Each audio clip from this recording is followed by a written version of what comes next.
Hey, what's up, you guys? My name is Grace Lauren Taylor, and you are listening to episode 22 of the Trauma Dump Podcast. Thank you so much for joining us. Here at the Trauma Dump Podcast, we seek to answer the question, what is mental health? How do I take care of my own, and how do I support others? This week, we will be discussing the topic of bipolar disorder with our very special guest, Gillian. Please go check her out over on Instagram. Her Instagram is Growing with Gillian. It's Gillian with a G. So go check her out. She has so many amazing posts of positivity towards all mental health problems. So if you need a little inspiration in your day, go check her out and support her for being on this episode.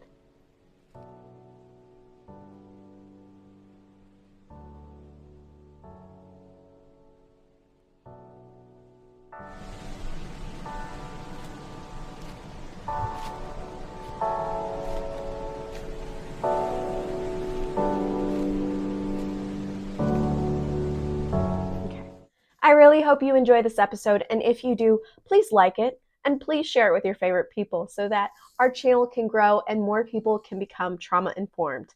Now let's get into this episode. So this week we are discussing the topic of bipolar disorder. Now bipolar disorder is a diagnosis that I do have. I think I was diagnosed with bipolar disorder around 14, 15, and I was officially medicated for bipolar disorder around 16 years old. Bipolar disorder is a disorder in which, bipolar disorder, which was formerly called manic depression, is a mental health condition that causes extreme mood bipolar disorder, which was formerly called manic depression, is a mental health condition that causes extreme mood swings that include emotional highs such as mania and lows like depression. Remember, just a quick disclaimer before we get into this episode, I am not a licensed health professional. This podcast only seeks to create community and further understanding of these topics that are so often overlooked and extremely misunderstood. If you or a loved one think you may have bipolar disorder, we have links in the description to BetterHelp and other free mental health resources. Just a quick disclaimer before we start. I am not a licensed health professional, and I'll never claim to be. This podcast only seeks to create community and further understanding of these topics that are so often overlooked and extremely misunderstood. If you or a loved one are suffering from any mental health condition, we have resources in the description. The topics discussed here are for a mature audience, so viewer discretion is always advised. Suicidal thoughts and behavior are very common with those who have bipolar disorder. If you have thoughts of hurting yourself or hurting others, please call 911 or your local emergency number immediately, or go to an emergency room. And if you are afraid of being a burden to someone else, please contact us over on our Discord server if you are feeling low. If you cannot confide in a trusted relative or friend, please also call the Suicide Hotline. In the US, call 988 to reach the 988 Suicide and Crisis Lifeline.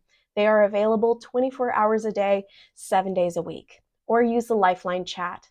Services are free and confidential. If you have a loved one who is in danger of suicide or has made a suicide attempt, make sure someone stays with that person. Call 911 or your local emergency number immediately. Or if you think you can do it safely, take the person to the nearest emergency room. Estimates suggest that around 4.4 of US adults will have bipolar disorder diagnosed at some point in their lifetime. Genetics are thought to play a significant role, although brain abnormalities and environmental factors also contribute as causes of bipolar disorder. Mood stabilizers are usually the first line of treatment, but electroconvulsive therapy, ECT, may be used to address more severe symptoms. We are not capable of diagnosing bipolar disorder. So if you relate to any of the topics discussed here on the podcast, I would strongly suggest that you go see a mental health professional for yourself and get a diagnosis and treatment that will help you in the future.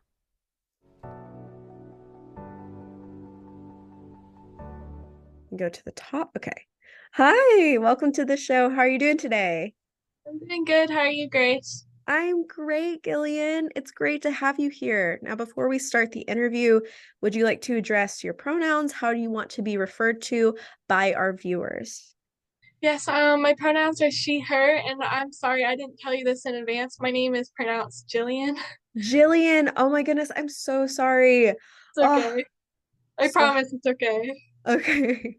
Awesome. Hi, Jillian. And I mean, Hey, I'm Grace. also dyslexic, so I do That's totally mispronounce fine. things all the time. It is a constant struggle. And I in promise it's college, okay. yeah, I'm glad because in college I mispronounce things all the time, especially like going up to speak. It's just like I can't read, guys. I know, I feel like that too. It's sometimes in school. It sucks. Oh my goodness. So, are you comfortable discussing your personal experiences? Yes, I'm totally comfortable with sharing my story with you guys. Awesome. And to make sure I'm not crossing any boundaries and respecting your experiences, please feel free to interrupt me at any time, especially if you feel uncomfortable by a question or triggered. We can also take a break at any time. And if you don't feel like answering a question, just tell me to skip it. My promise to you is that I will not get offended because my priority is to make sure you feel safe at all times. Okay, I like that. Thank you. Yeah. So, my first question would be, have you been diagnosed with bipolar disorder? Yes, I was actually diagnosed with bipolar disorder when I was 15 years old by a psychiatrist here in the United States. And for a while there, when I was 13, I started to get um, diagnosed with depression, and I guess being in and out of like psychiatric hospitals, they diagnosed me with bipolar at 15. So I've been in and out of residential rehab, like lots of children's units. I'm now 24, so I've been out of hospital since I was um, 21 years old, so it's 4 years. So I've been out of hospital for 4 years now, and I feel really great. I mean, like I haven't like self-harmed or did anything like that in order to get into a Baker Act, which is like hospital stay. So I'm really proud of myself for that. Yeah, awesome. So, research suggests that there's a strong genetic component in bipolar disorder. Twin studies have found that when one identical twin has the condition, the likelihood of their twin sibling will also have the condition about 40% of the time. While there's genetic vulnerability, inherited factors interact with the environmental influences that play a role in triggering the disorder's onset. So basically, what that means is if you have two twins and one has been diagnosed with bipolar disorder, there's a 40% chance that the other twin would also be diagnosed with bipolar disorder because bipolar disorder is often inherited. Um, I know this because my mom has bipolar disorder. Mm-hmm. It's and her bipolar disorder manifests in a very different way from mine. And we're going to get into the different types of bipolar disorder because I believe that all disorders lie on a spectrum, but there are two diagnosable different, bipolar type 1, bipolar type 2. So I just want I'm to get bipolar into type 1. your bipolar type 1. Awesome. I'm bipolar type 2. Oh, wow, Very nice. interesting. Very interesting. But Yeah, very interesting. yeah, it's weird how bipolar disorder manifests, type 1 usually has a lot more mania or manic episodes Mm-hmm. than bipolar type 2. Bipolar type 2 is more associated with overarching depression and just me, sad boy hours. That's me all the time. But yeah, so you have over 92,000 followers on Instagram. Do you consider yourself an influencer? Honestly, no, I really don't because honestly, I'm very blessed with all my community that I've made, and I love every single one of them so much. Even people that don't follow me, I still appreciate. And I just don't think I am an influencer because I mainly just repost like other artwork in the community of the mental health community. So, and I used to post my own artwork, but I don't do that much anymore because maybe I'm a little shy and self-conscious about it, but I love reposting posting everyone else's artwork. So no, I don't consider myself an influencer. So you're just spreading more awareness of mental health Right. struggles through your Mhm. content. Yes, exactly. I love spreading positivity, kindness, and mental health resources and stuff like that. Oh my goodness, that's amazing. Yeah, so you're using your platform to make a difference.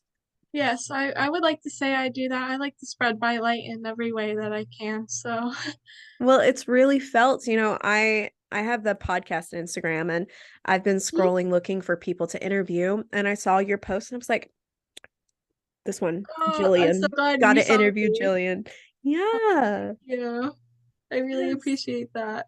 Thank you for making amazing content or curating amazing content, I should say.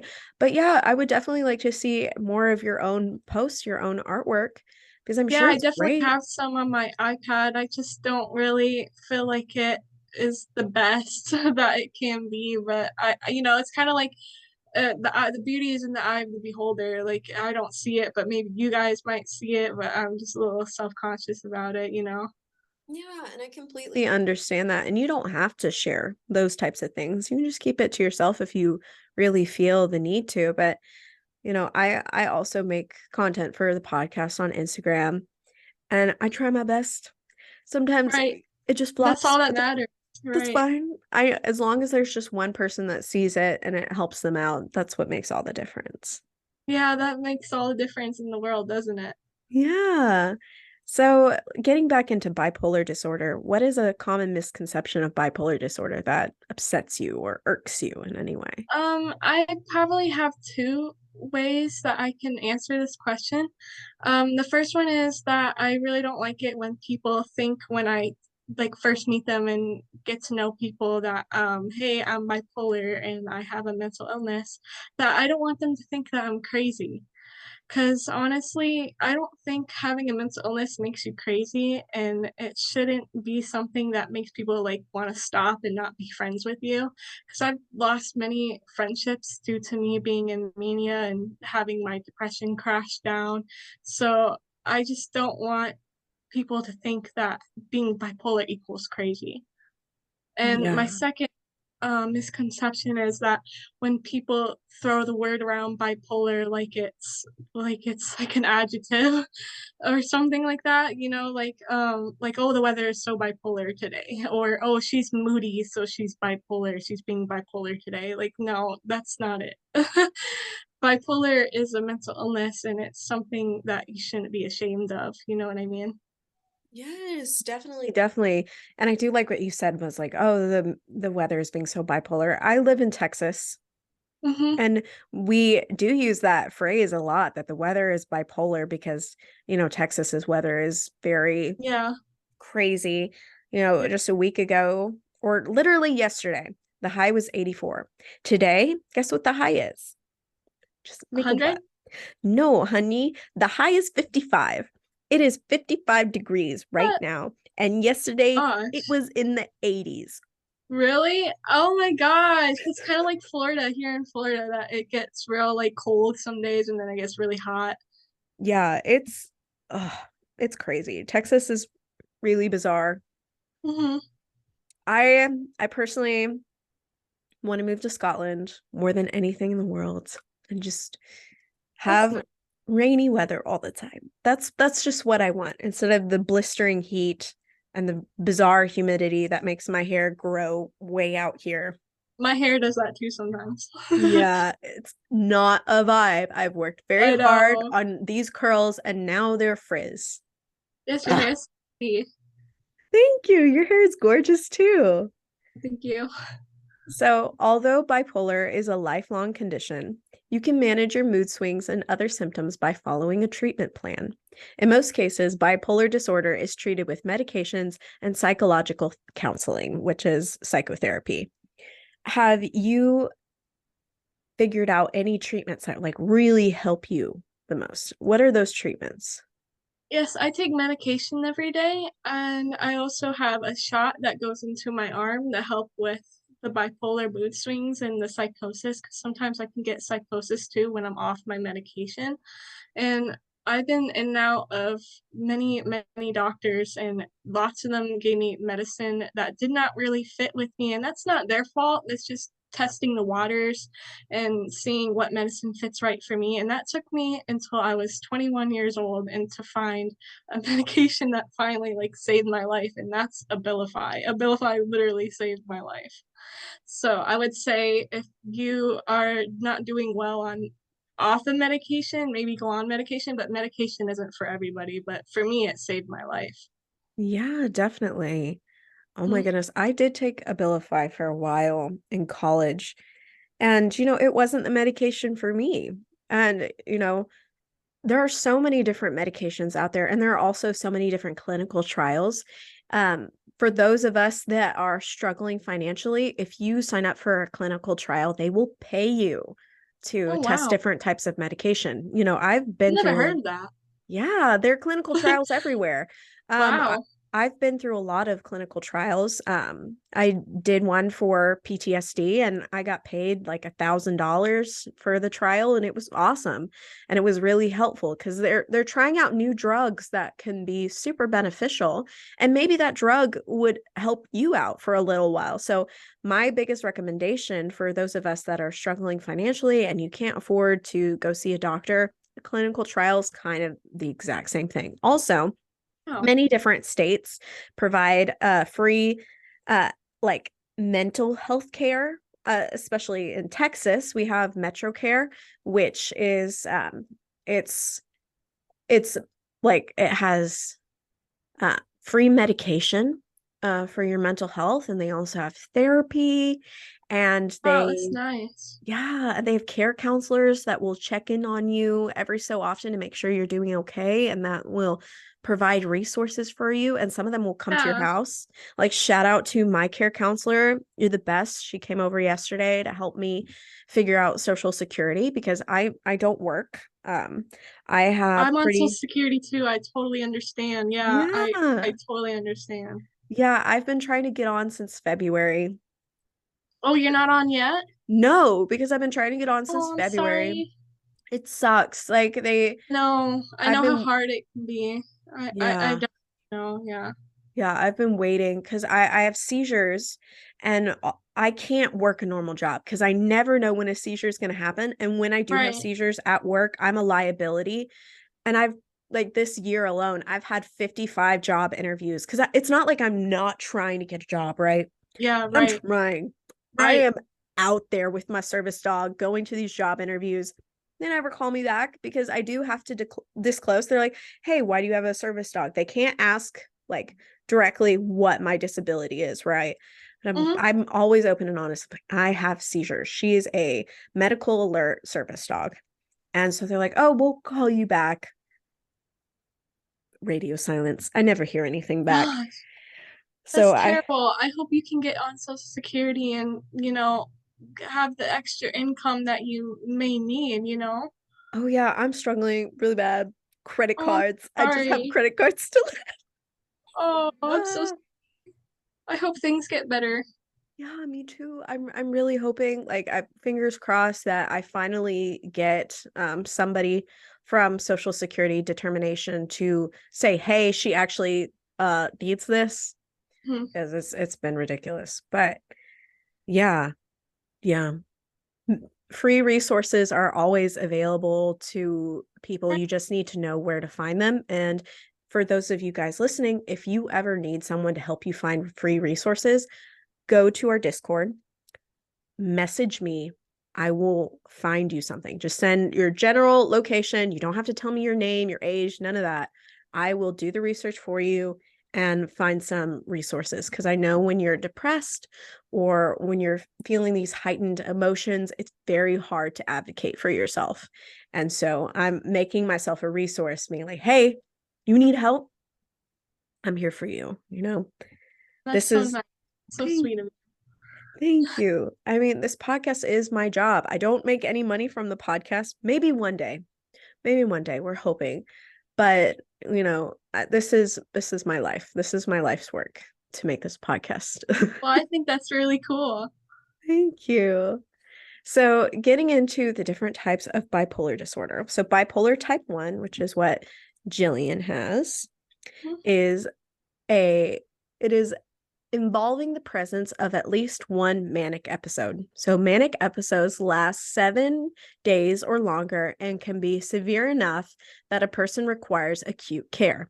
People usually experience depressive episodes as well, but they also have mixed episodes where they experience depression and mania at the same time. So, speaking on your experience, have you had an episode where it was depression and mania like coinciding Yeah, together? yes. My worst episode probably lasted about a month, and that's when my last time going into a hospital where they take care of you and help you get on medication. And that was such a bad experience for me. And I am really sad to say this, but I actually suffered from a miscarriage while I was in that hospital. And they treated me like I wasn't pregnant and that I was just crazy and that I needed to get over it. Like, you're Gillian, you're not pregnant. And then I came out of hospital and there was a hurricane that hit Florida. And this all happened in like 2019. So I think it was Hurricane Ian. And when this happened, I went into hospital because I literally was at home with my fiance, with my family, and I just hit the floor to my knees, and I was in like so much pain. Like, it was just so bad.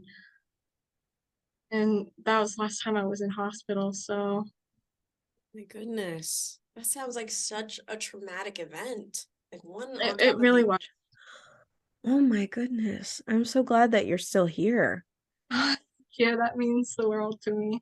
Thank you. You're so sweet. Oh, girl, that's a lot to Yeah, go through. it was a lot. And I always wanted to be a mom, I always wanted children, and now I struggle with not having any, and hard to have children, like it's on my end now, you know what I mean? Like, and Yeah. Yeah. Oh, I completely understand. The You would be a great mother. Honestly, I really do believe that. thank you. That's so sweet of you to say. Yeah. And becoming a mom is a lot harder for women nowadays than Hmm. ever before. There's so many different genetic factors, the stuff we eat, mental health factors. And sadly, when you are under a lot of duress, you can miscarry. And I've had miscarriages as well. I've had two. And when you're under so much stress, your body is like, I can't develop this fetus anymore. I can't have it. And It's tough. it's so tough and it's so sad because I guess from your like you wanted that baby so bad, Yes, I that yearning, that longing to be a mom. And I feel that people that really want to be a mom should be a mom. Like, no, I I hope somewhere in my future. yes, and I hope that too. I really do. And I think you'll get there. I really do. Yeah. It just takes time. It Hmm. does take time. Yeah. Good things comes to those who wait. That's That's- my little thing I like to say. Yeah, that's true. That is very true. Are you still with your fiance? Yes, I have a ring. Oh, okay. Yes, I was Awesome. engaged last year. Wow, congratulations. When's the date? We didn't set a date yet, but I'm hoping sometime maybe next time around this year. Yeah, that sounds so We want to go exciting. on a cruise for our honeymoon. Ooh, a cruise. If you go to Jamaica, like vibe in Jamaica, that's where my family is from. Oh, that's Jamaica is great. awesome. I think we wanted to actually go on that route, so we Yeah, might actually do that. So yeah. that's really cool. Go to either Sandals or Montego Bay. Beautiful, beautiful beaches. I love beaches. They're so sweet to be at. Yeah. I've So always been a water girl. you're a water girl? Love it. I love water. It's amazing. It's so pretty. Yeah, it is so pretty. Jamaica's waters are so gorgeous. Bet. They are. They are. And so my type of bipolar disorder is bipolar type 2. So this type of bipolar disorder is marked by periods of depressive and hypomanic episodes without periods of full-blown mania. It involves at least one episode of depression that lasts 2 weeks and one episode of hypomania that lasts at least 4 days. During hypomanic episodes, people have symptoms of mania but are still able to function. So that's me to a T. I don't have very much mania, but when I do, I am still able to function, but it isn't. I think a lot of people associate mania with just spending sprees and frivolity and just vibing out. Mania can also be extremely dangerous. The type of mania that I usually experience is involved with depression, where I can be very suicidal. Mm-hmm. I can think the world is ending, that, I have no purpose, that nothing that I do is enough.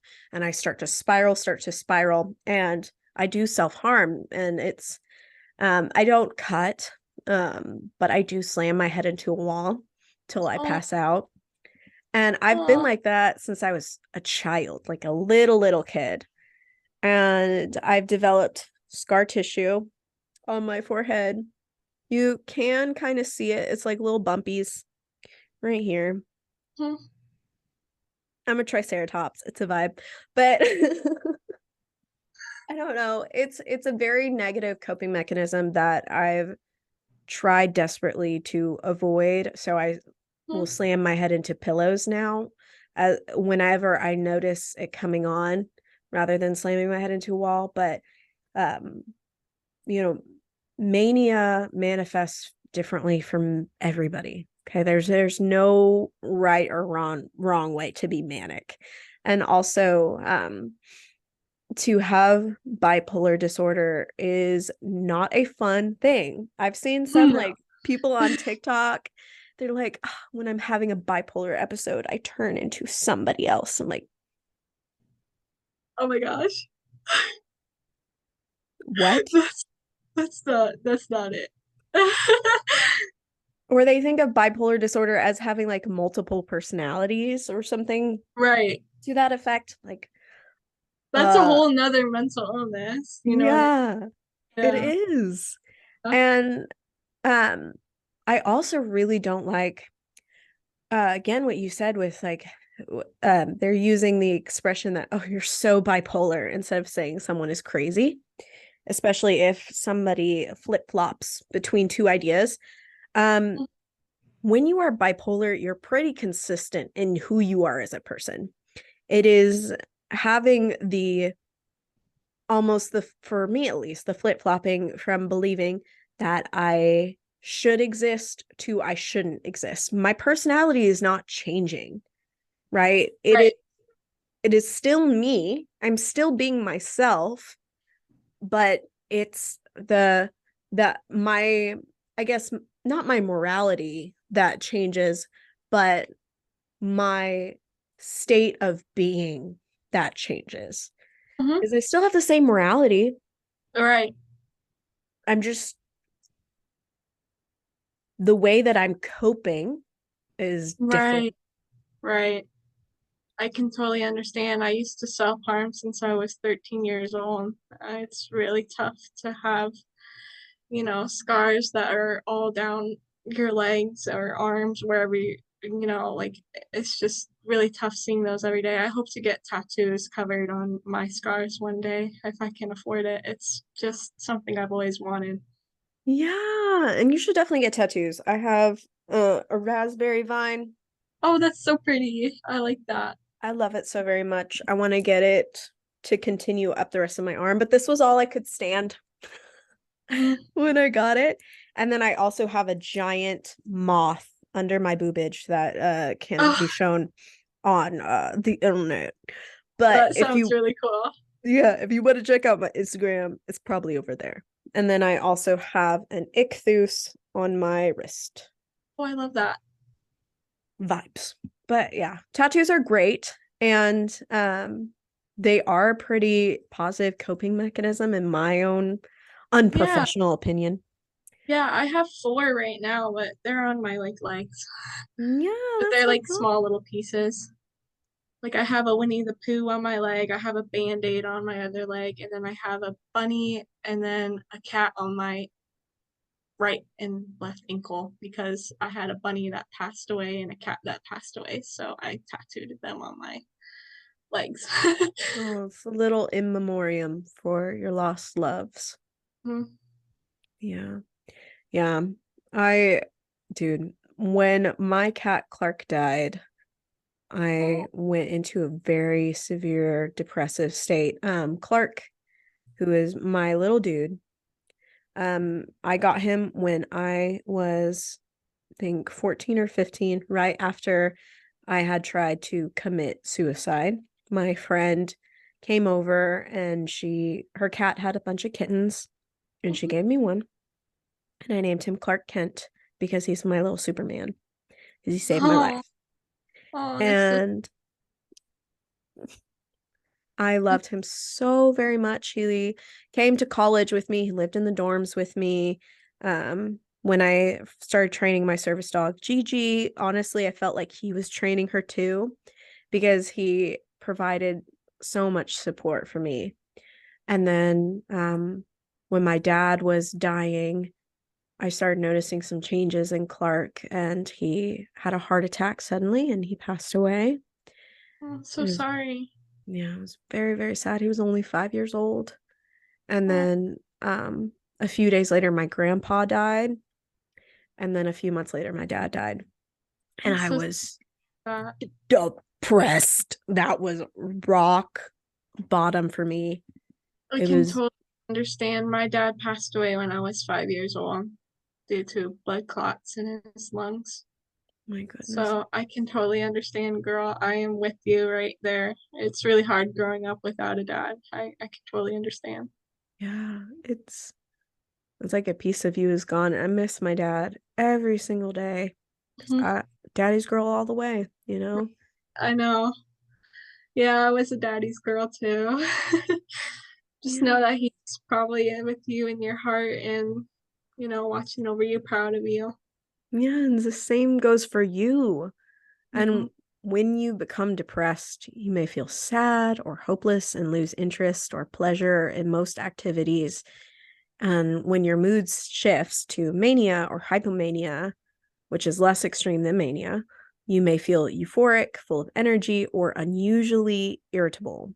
And these mood swings affect energy, activity, judgment, sleep, behavior, and the ability to think clearly. How have you dealt with these mood changes? Yes, when I was younger, around 15 years old, right when I got diagnosed with bipolar disorder, my main coping skill whenever I got moody with my mom or with whoever I was with at the time, that I would just go and get in the shower because honestly, the shower helped calm me down with the hot or cold water, whichever one I was feeling. Like if I was feeling angry, I would put hot water on. If I was feeling sad, I would put like, cold water on. And with that and medication, I think it really helped. Medication saved my life once again. I had a terrible coping skill with self-harm, and I really regret doing that. And I just want my medicine to help me nowadays. So, Yeah. And do you ever have these mood swings while you're still on medication? yes, yes, I do. And nowadays, if I have a mood swing, I either walk away and, rethink what I said or what was said, and I just come back and regroup my thoughts. And if it was my fault, I would say, I'm sorry. I didn't mean to say what I said, or I didn't mean to react like that.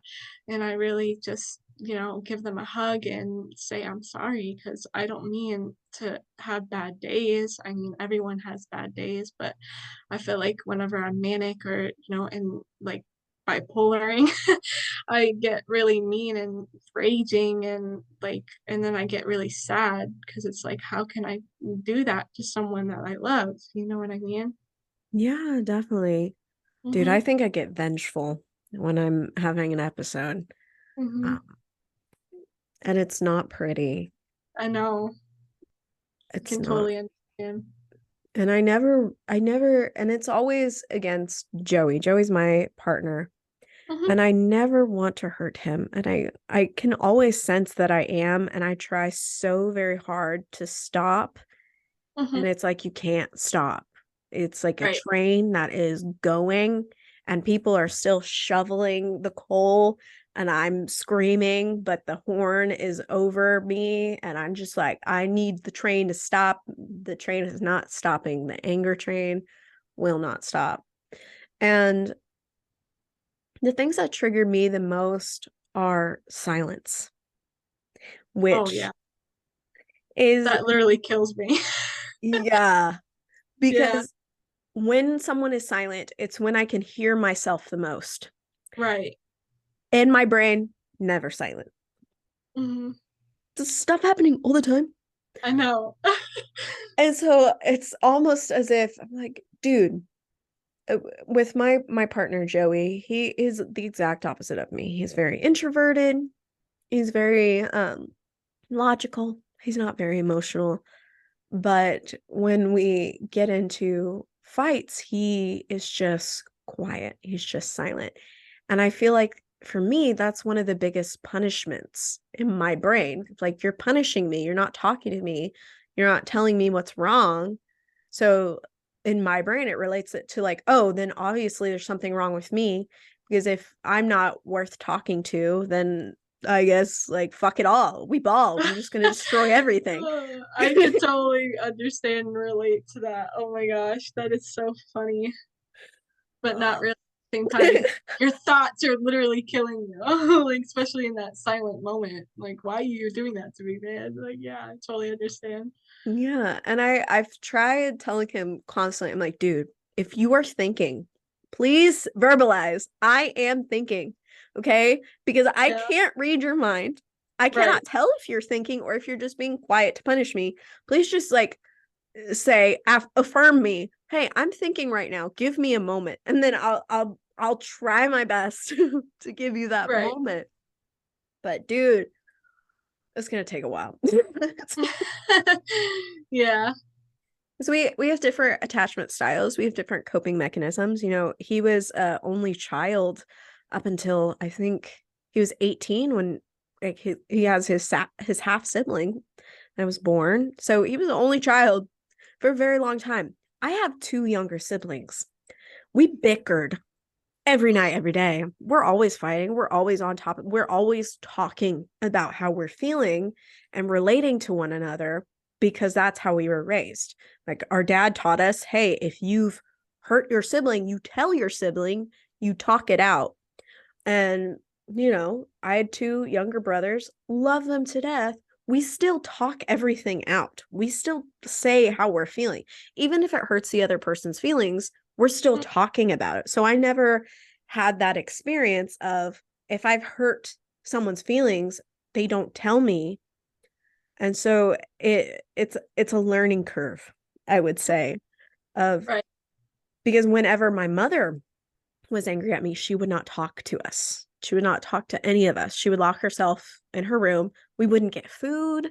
We wouldn't there get anything. If she was ever angry at us or anyone, she if she was angry at one of us, she was angry at all of us. And so I guess part of my childhood trauma, because you know, bipolar disorder also manifests with trauma Right. because it's kind of a coping mechanism. Mm-hmm. I think part of my trauma is if I'm being ignored, there's something wrong with me. And so my brain is trying to search for the thing that I've done wrong. And so it's kind of that explosion. And it makes me like think of have you seen Pearl? No, I don't think I have. I'm going to play you a clip. Mm-hmm. Actually, let's do it on Zoom. Let's try this. Okay. So Pearl is a horror movie. Okay, and the scene is called Why Are You Leaving Me? Okay. Mm-hmm. I want to know if you like relate to this. Okay. Let me pull up the video. No, I don't think I've ever seen this movie.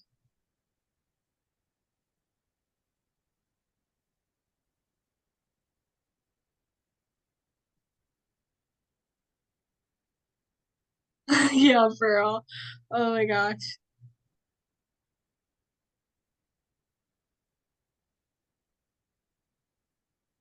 So that's like a scene from that movie. Mhm. Pearl definitely has bipolar disorder. Let me just say that right off quick. Now, I'm not saying people, the whole movie is her murdering people. I am not saying Oh, that people with jeez. bipolar disorder murder people. Okay, that's not what I'm saying. But her elevated of just like Mhm. the fear response of, why are you leaving me? What did I do wrong? Let me Right, fix it. Like right. the heightened sense, that's so real for people with bipolar disorder. Yes. Yes, It's it is. so real. And it's terrifying to us as well. Because it's Mhm. not like she could control her reaction. She Right. could not. Like No. she kept trying. She's like, well, she's wanting to fix the problem, but Mhm. she can't. She can't fix the problem. Right. You know, mania and hypomania are two different distinct types of episodes, but they have the Right. same symptoms. Like mania is so much more severe than hypomania and causes more noticeable problems at work, school, social activities, as well as in relationships. They cause a lot of relationship difficulties. And Yeah. mania can also trigger a break from reality, which is called a psychosis, and require hospitalization. And you told us earlier that you did have a psychosis. Yes. It was really bad. I wasn't even in this world, and honestly, I can't even remember half of what happened. Like, I remember I went into psychosis. I can't remember what happened before that. Can't remember my hospital stay, but I remember when they put me on my shot that I started, recognizing that, hey, I'm in this world and I'm stabilized now, and I'm thinking that I could be pregnant because I remember before I went in, I was pregnant, and they just ignored it and treat me like I was crazy. Yeah. Really sucks. It does suck. I mean, our healthcare system, the healthcare systems everywhere Mhm. need desperately to be updated, especially when it Yes, I comes agree. to, yeah, especially when it comes to dealing with someone who is having a mental health episode. Mhm. You I can agree. make those mental health episodes worse by calling someone crazy or telling them that they're acting irrationally. Because to you, it may seem irrational, but to them, that is the most rational state of being right now. Right. Like, you never know what is going through someone's brain. You never know Exactly. what they could have just witnessed for that episode to be triggered. You don't know. I mean, Right. pregnancy can trigger a lot of mania in general. It really can. And then the thought of losing that baby or being Right. mistreated just makes it wholly just, oh, you can't control it. I'm so sorry you went through that. That makes me so angry for you. I know. I was very angry, and the worst thing was that I couldn't even sue because I was taking my time to grieve. Yeah, So, it's but upsetting. we got to keep going. Yeah, I, keep you on. know, Yeah, keep on keeping on. yes, So, exactly. manic and hypomanic episodes include three or more of these symptoms. So, abnormally upbeat, jumpy, or wired, like you've had a billion Red Bulls, but you have not had any caffeine. Increased activity, energy, or agitation.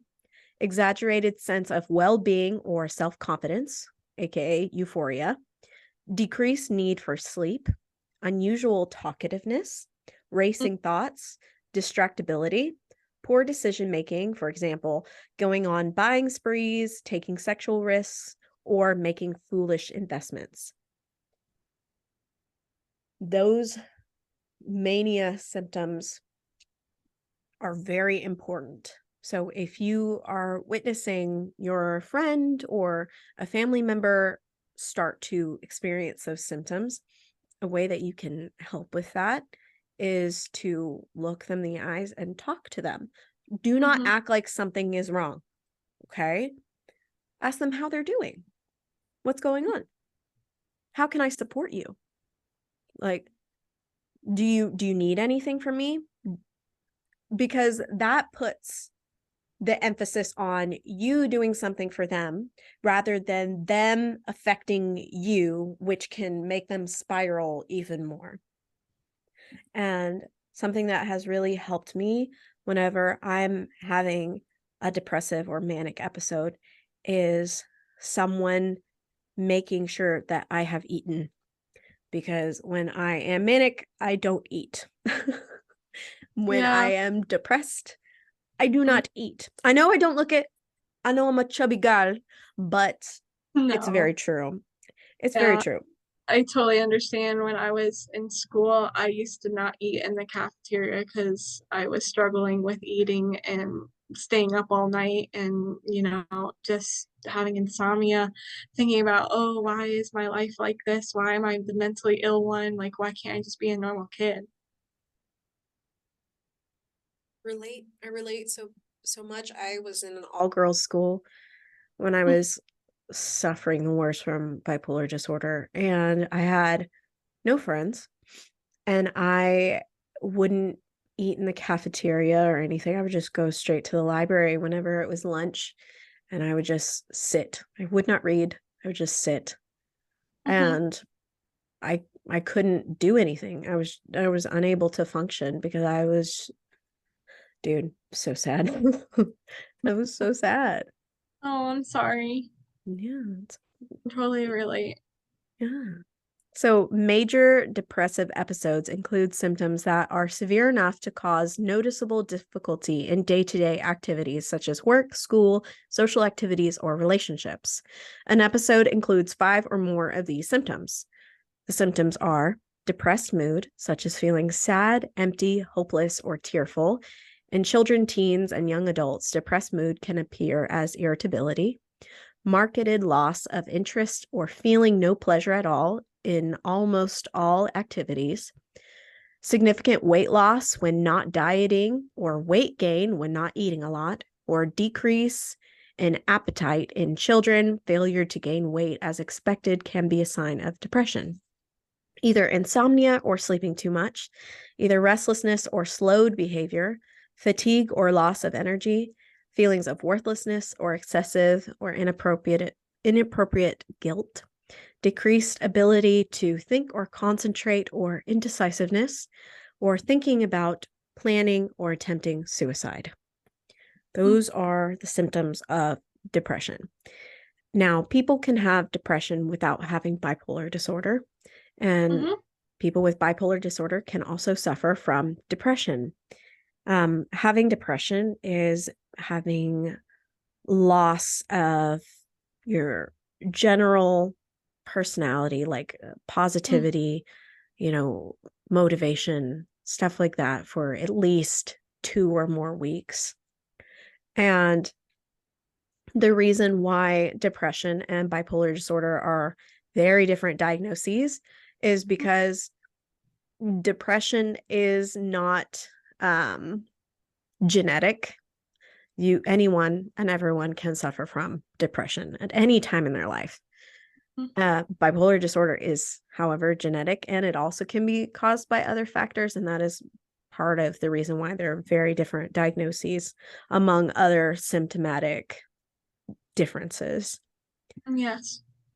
So, what do you think of the saying, I transmute my pain into purpose?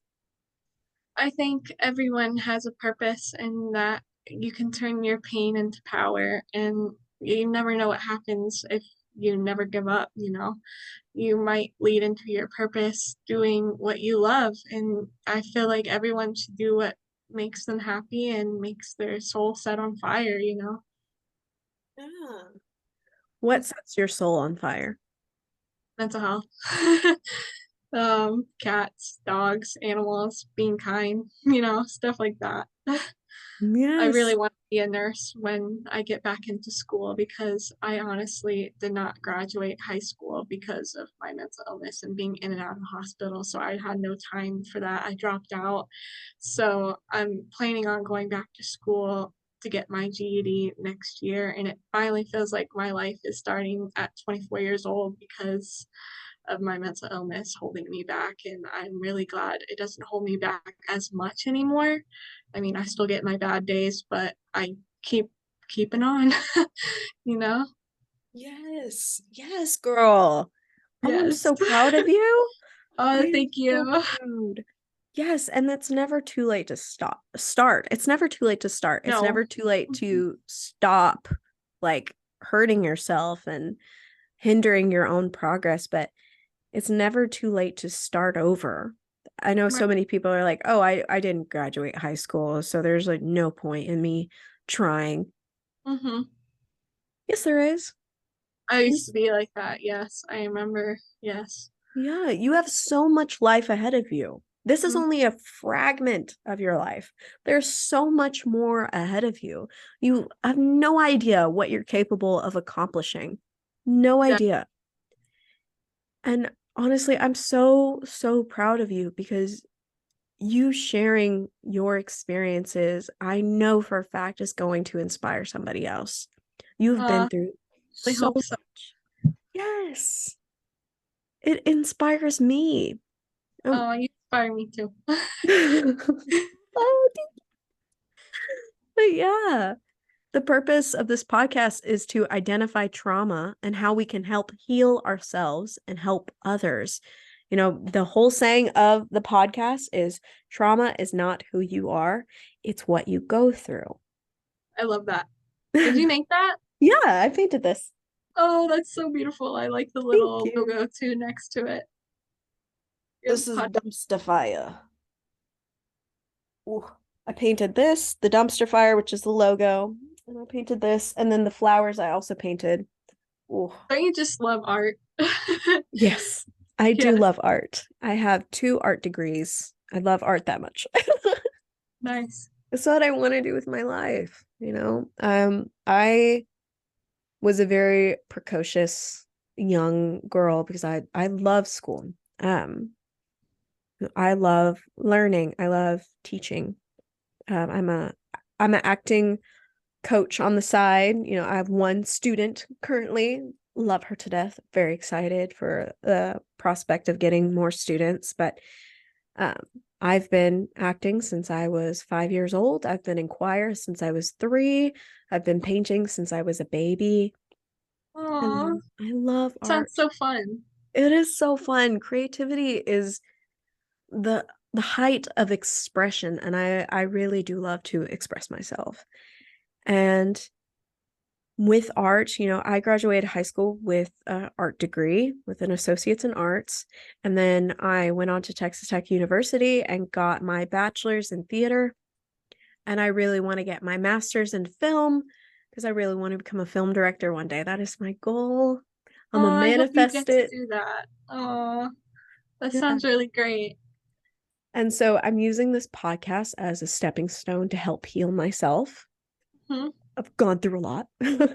And also to put my foot in the door with all things media because this is media across YouTube and Spotify and Apple. So we have both the audio and the visual, and I'm doing my best to learn as I go. As I go along, each episode's gonna get better. That's my Right. plan. Yeah, that's awesome. I mean, I think what you're doing is really great, and I hope it inspires lots of people. Thank you. That's my goal. I want us to become more trauma informed and to understand that we are not at fault for our mental difficulties, but there is a way out. There is a way forward. Even, you know, they I love this saying, and it's like the fire that hardens the egg or the boiling water that hardens the egg also softens the potato. You know, people can go through the same experience and it changes them in different ways. Everybody has so much individuality, that like something that could be traumatic for me would not be traumatic for someone else. But Mhm. those experiences are not unequal. They just Right. change us in different ways. I And agree. trauma doesn't always make you a better person. Oftentimes, it'll make you a worse off person, but it's what we do with those experiences, how we use them, how we utilize them, is what separates us from others. Because I do know, like, my family experienced my dad's death very differently. And I'm doing my best to use that experience to connect with others and spread the message that you're not alone. You don't have to go through it alone. You don't have to go through this depression alone, because a lot of people in my family were just like, oh, he's dead. Just get over it. Like, that was Mhm. my Mimi's general demeanor. She's like, well, my son is dead. Well, God just decided I don't need him anymore. I'm like, no, I still need my dad. Yeah, Mhm. I know I still need my dad. Just because he's not here doesn't mean I didn't still need him. I don't think that's what God's plan was. I Mhm. can still learn from my dad even though he isn't here. Mhm. You can still learn from your dad even though he isn't here. Yes, I totally agree.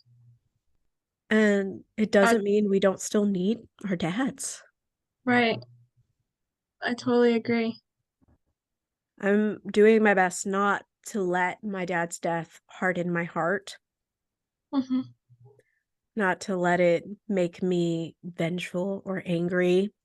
Mhm. Because for a moment, when I did start to go through it, I was very, very angry. And I want to bring it back to you. When you said you lost your dad when you were 5, Mhm. did did you as a 5-year-old recognize that your dad was gone, or how long did it take for you to Mm. fully deal with Well, it?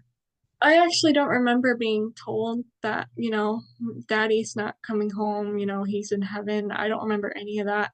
But I remember our good memories that we used to have, and I remember, like, when I maybe was in kindergarten, because I was in preschool when he passed away. I remember, like, kids drawing their family and, like, having talking about their dad, like, what he does for work, and I'm just sitting there like, "Wow, I don't have a dad anymore, like, how am I supposed to deal with this?" You know? But as a five-year-old, it was really tough growing up without a dad because I thought, he would be there for the rest of my life, and he's not here, so it makes it much harder to grow up. Yeah, I really feel like that. yeah, Mhm. I miss him every day. There's not a day that goes by that I don't miss him. Grief is really hard. It changes us, but we can't let that, you know, keep us from not going on. Like, my motivation is to live for my dad and my mom because my mom is a single mom and she's been a single mom for a while, but my mom is really the greatest. I really love her, and I'm glad that we have a relationship that we have now. yeah. Mhm. Yes, dude, I agree. I agree. Mhm. No, I pray for my mom all the time. I Mhm. do not have a good relationship with my mother. Sorry to Don't hear. I don't think I ever did. Um, there's an ugly side to bipolar disorder and how it manifests in some people, and my mother was very narcissistic also. And so my entire childhood, it was kind of a flip-flopping between her loving me and putting me up on a pedestal and discarding me. And it was the same for all of my siblings. We all dealt with that. Of her manic moods would be her buying a lot of stuff for us and Mhm. then using that as leverage and being like, oh, I'm such a great mother. I've bought you all these things. And if we ever disobeyed or did something that she didn't like, she would take it all away. So my relationship with objects is there's no permanence in anything that I have. I could lose everything tomorrow and it legitimately would not make a difference in my head. Like I can throw literally anything away, which is sad, right? I could throw anything away, no matter how sentimental it is, because that was my entire childhood of just losing things all the time. And it included pets. We would have pets all the time, and she would just give them away suddenly. Or she would let them out in the front yard. And I do believe that she wanted them to die. They would get hit by cars. I have this horrible memory of when I was 16 and I had saved 3 puppies from a bush by our house. They were covered in ants and fleas and ticks, and I did everything in my power to save them, and I did. And we had them for a couple years. And one day, the gate was open, so they were in the front yard, and I saw them. And I tried to open the door, and my mother started screaming at me. She was like, "Let them get hit by a car. Those disobedient dogs, let them die." And one of them Oh, did get hit by a car. that's so sad. I'm so sorry. Yeah, it That must have been really rough. it was horrible. Oh, I bet. His name was Bullet. And Oh, then we had Rosebud and Spotty left. And then when I went away to camp that summer, after mhm. Rosebud started to have puppies, she had 4 puppies. My mother sold all of them out from under my nose. And I came home and they were all gone. All my Oh, I dogs. would be devastated. The thing is, I About was never allowed to feel that devastation. really? Why? I would get yelled at. Oh no, Like, I'm you're not sorry. allowed, like, grow up was frequent said to me, like, oh, grow up, get over it. Oh, I'm so And then sorry. uh for Christmas, she got Gigi, which Gigi is now my service dog. So pan over to Gigi, say hi, Gigi. You beautiful. So Oh, she got Gigi actually for herself. mm-hmm. Gigi is an English cream golden retriever. Yes, Gigi. Huh? And she was very expensive. And so I didn't want a dog. I didn't want because I was afraid she was going to take this dog away too, right? And again, my mother narcissistic personality disorder. She only liked Gigi when Gigi was little, so for a few weeks. And then she didn't want anything to do with Gigi. And I did everything in my power to train Gigi to make sure Gigi was not a nuisance, to work very hard so that Gigi was very good, always clean. Like Gigi does not eat unless I tell her go. Like very, very well trained dog. Oh, what?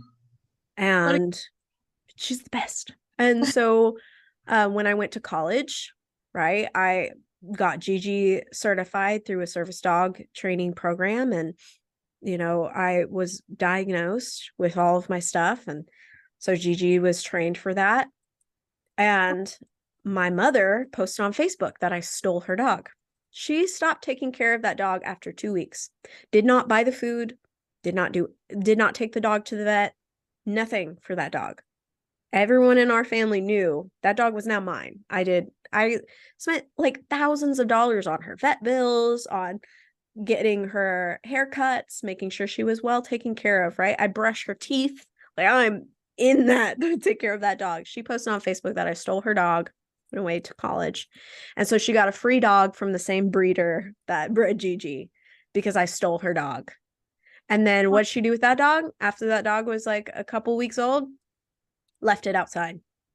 Oh He no. was covered in mats and fleas, malnourished because it's the constant discard. And whenever my siblings would go take care of the dog, make him nice, then she'd like him for a little bit. But she never let him in the house. And I don't know. I think part of that was her bipolar disorder, and also part of it was her narcissism. Mhm. And it makes me so sad. Have you ever dealt with someone who has bipolar disorder and you've had like a very negative experience with them? Probably not. I mean, I got my bipolar disorder from my dad, so I don't really know anyone else that has bipolar disorder, so I Yeah, never really had a negative experience with anyone else that was bipolar. that's good. I'm glad. Very glad. That was so sad. I'm so sorry you had to go through that. Yeah. It's not great. No, but it was really hard for you. Yeah.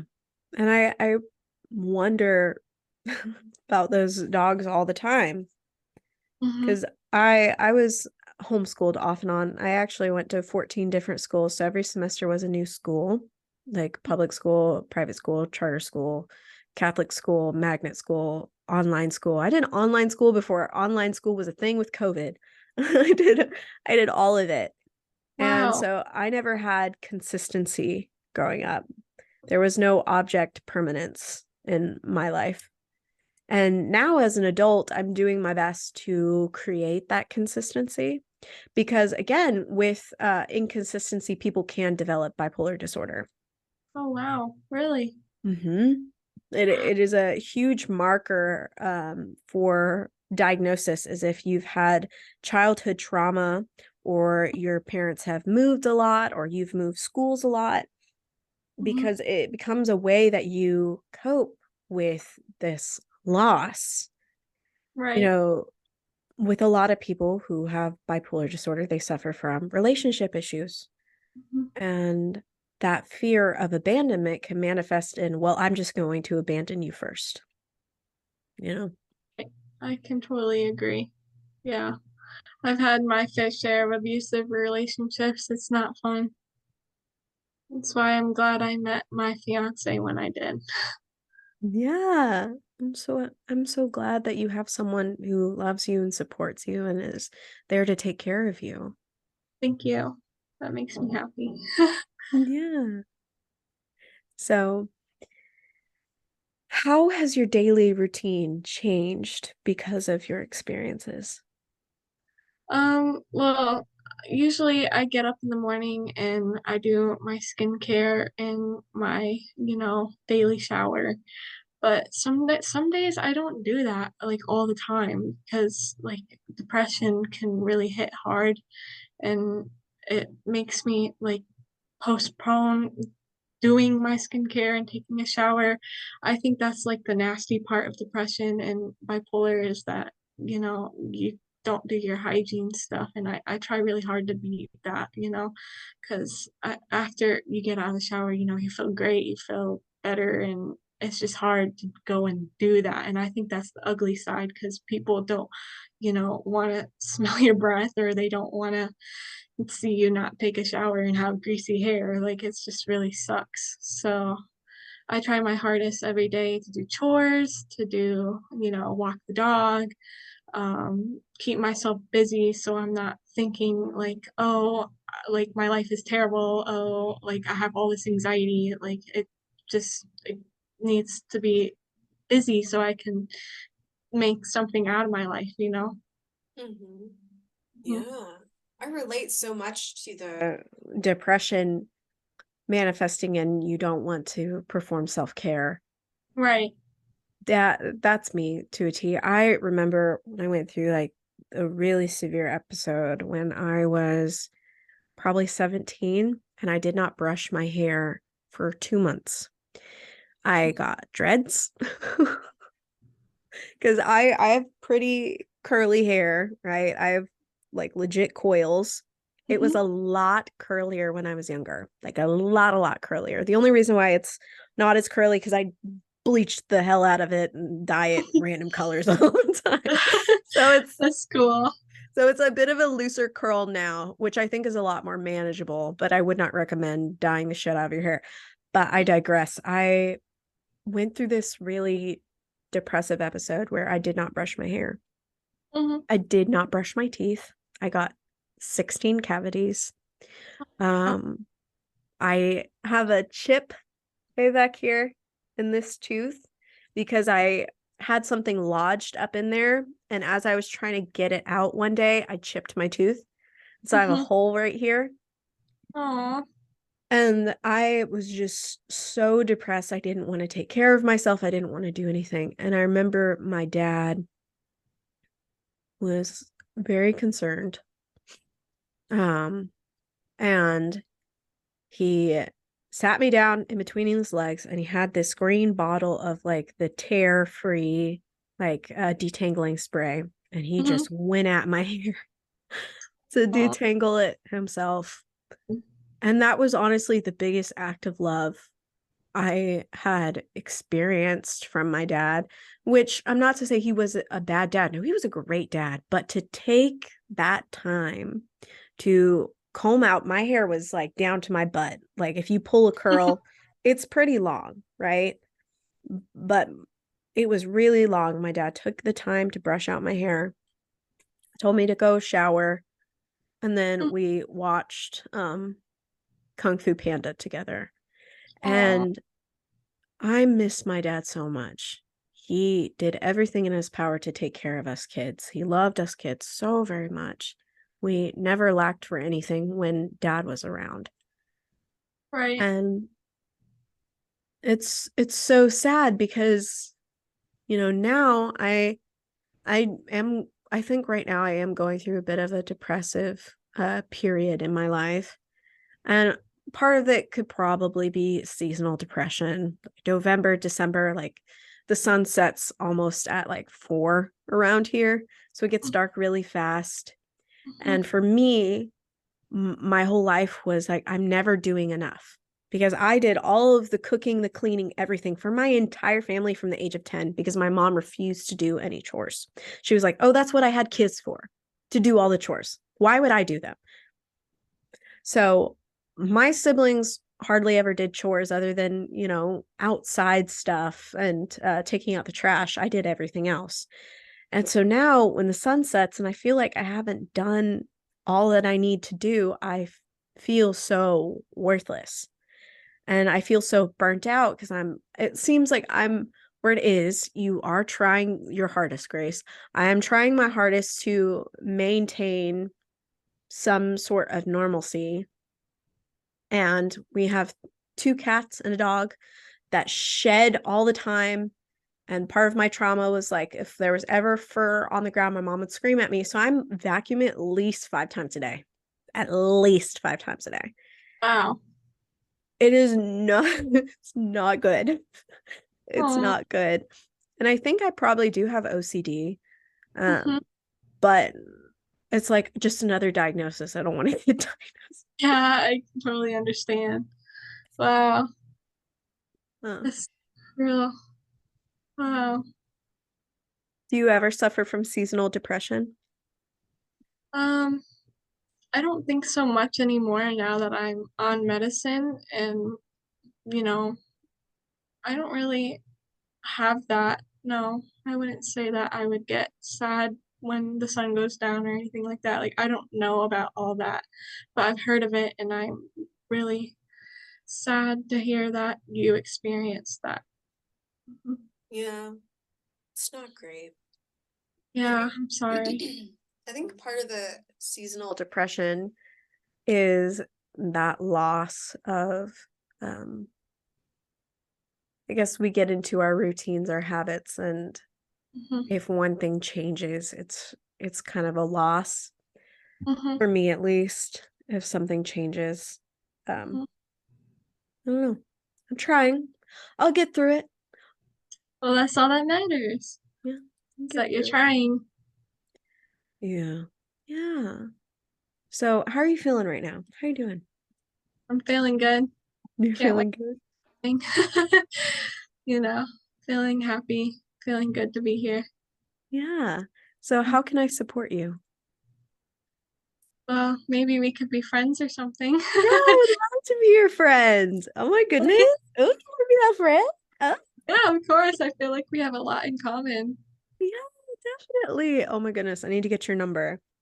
But yes. Oh, I'd love to be your friend. Oh, I made a friend today. Tell Joey. It's like, oh, I made a friend today. It's so exciting. Yeah. Yeah, I would love to be your friend. Oh, yay. So, speaking directly to our listeners, what would be your message on healing from trauma?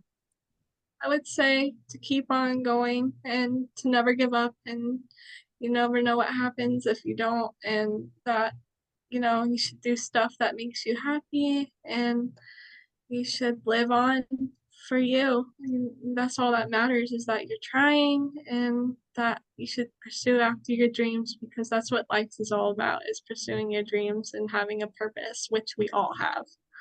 So never give up. Don't give up, bros. No, Stay here, homies. on earth Yes, stay here on Earth with us. with us. Do not exit to the next realm. No, Your tasks are not complete. Please stay, gamers. you're a gamer. I am, yes. I am too. Yes. Really Vibes. cool. We need to play some games together. I have an Xbox and I have this PC. I love Minecraft. Minecraft. Fortnite. You like Fortnite? So I love Fortnite. She's a Fortnite gamer, bros. So, do you have any resources or recommendations you'd like to share with our listeners? No, not today. I Not don't really. today.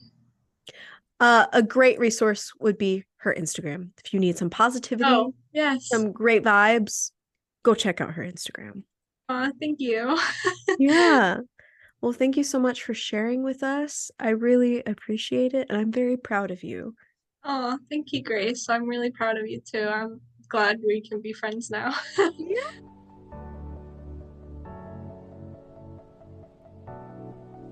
Today's meme of the week from our Discord is over on our YouTube. If you're watching us over on YouTube, here are our memes of the week, carefully curated from our Discord server.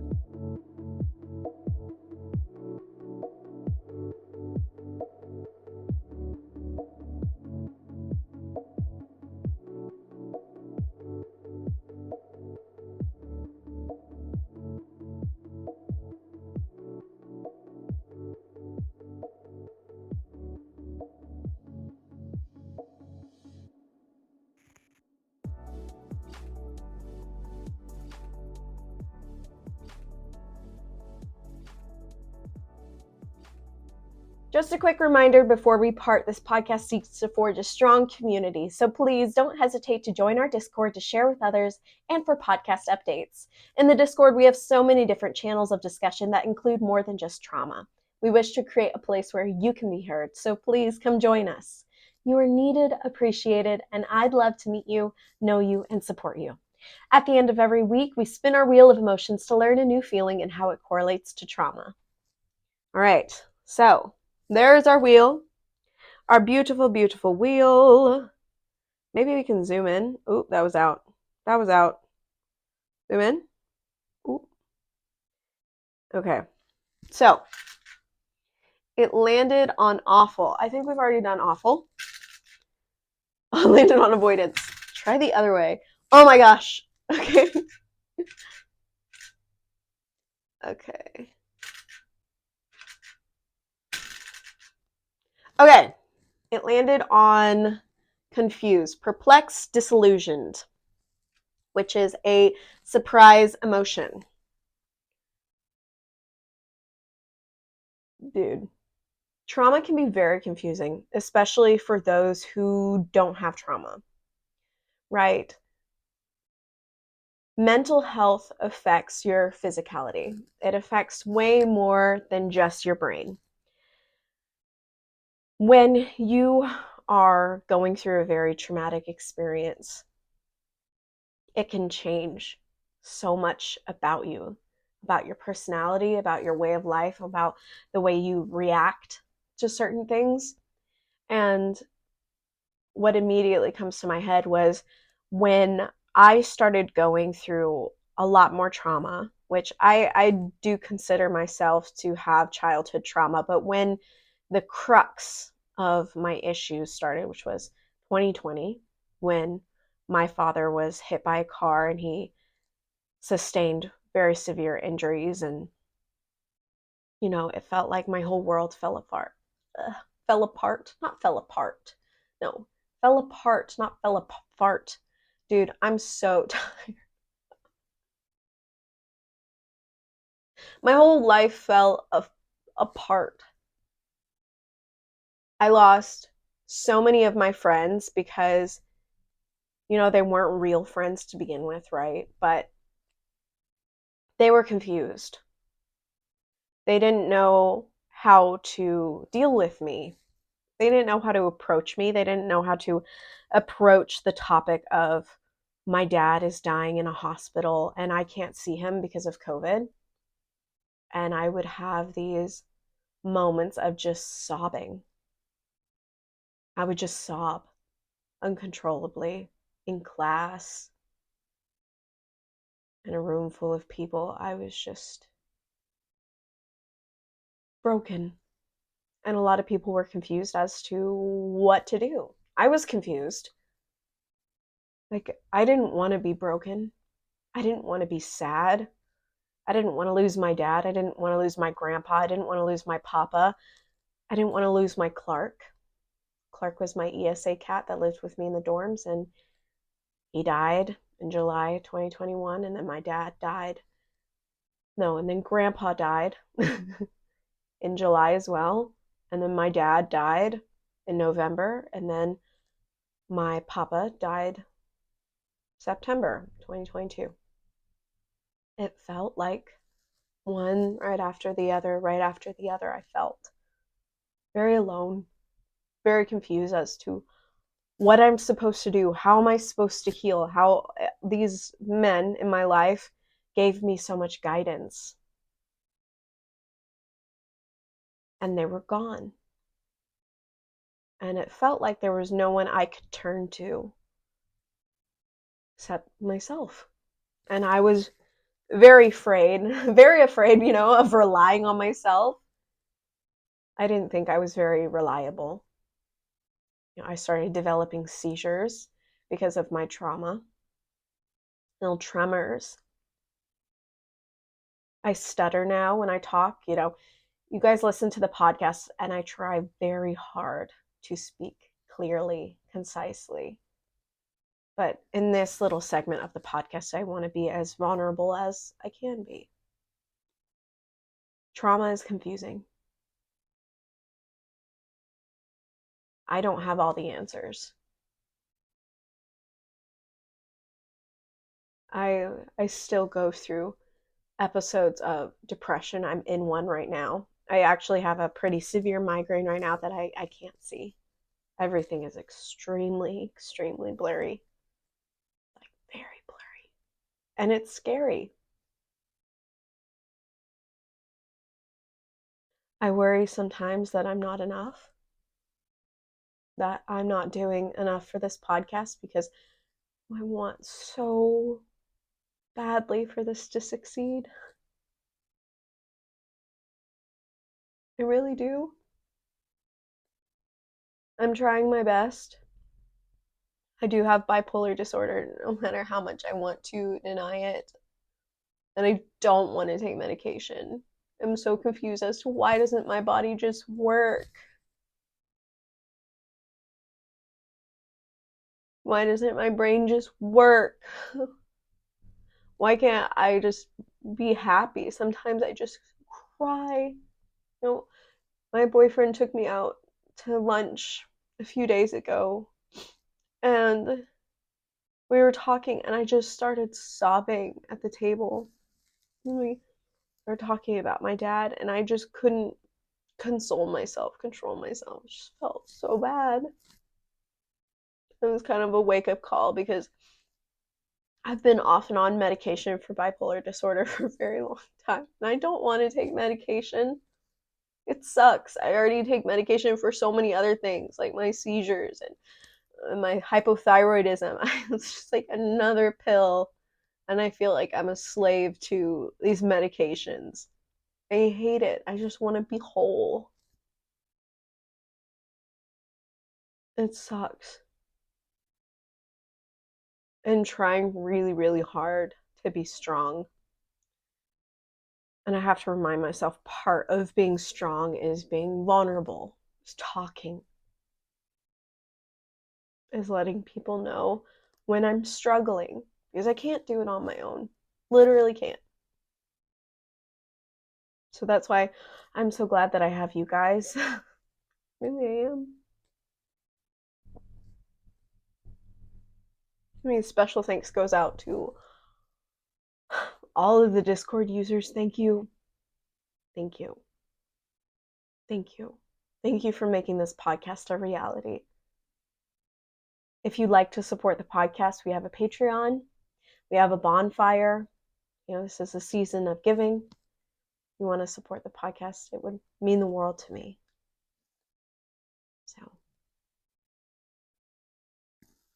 any support helps us out a lot. If you want to, if you feel compelled to, please like, share, and subscribe. Remember, you are capable of a fulfilling life in spite of your circumstances and your trauma. May you rise again from the ashes and be filled with peace, hope, love, joy, and understanding. I'll see you guys in the next episode.